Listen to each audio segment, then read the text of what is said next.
এখন মনে করো বয়স্ক হোক কোনো সমস্যা নাই, যদি ঠিক মতন খাইতে পড়াইতে পারে অতটুকু আমি যথেষ্ট। আচ্ছা, তো আপনার কি বিয়ে শাদী হয় নাই? না, বিয়ের সাথে আচ্ছা তো অনেকটা কষ্ট করে আইসি ভাই। আচ্ছা, তো কি কষ্ট আপনার?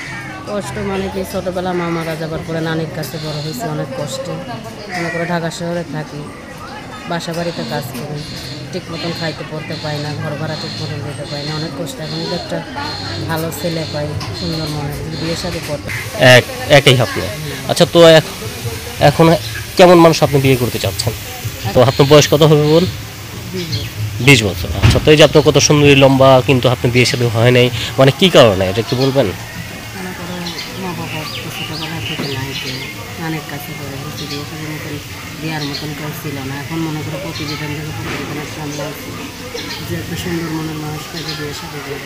আচ্ছা, তো সুন্দর মনের হতে হবে নাকি? হ্যাঁ, আচ্ছা, তো বর্তমান তাকে দায়িত্ব দেয়। আচ্ছা, তো পাশে থাকতে হবে, দায়িত্ব নিতে হবে না? হ্যাঁ। আচ্ছা, তো বর্তমান কি দেশের ভিতরে বিয়ে শাদী করতে চান না প্রবাসে? এখন ভাই দেশে হোক প্রবাসে হোক কোনো সমস্যা নেই। আচ্ছা, তো দেশে প্রবাসে হলে সমস্যা নেই, একজন হলেই হবে।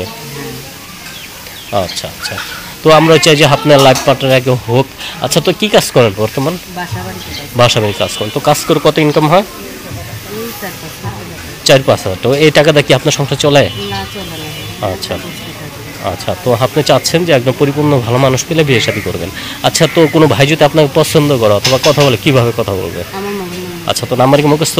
আচ্ছা, তো আপনি বলতে চাচ্ছেন ফোনে বাকি কথা বলবেন। ঠিক আছে বোন, আপনার আশা পূরণ হোক, আপনি ভালো থাকেন।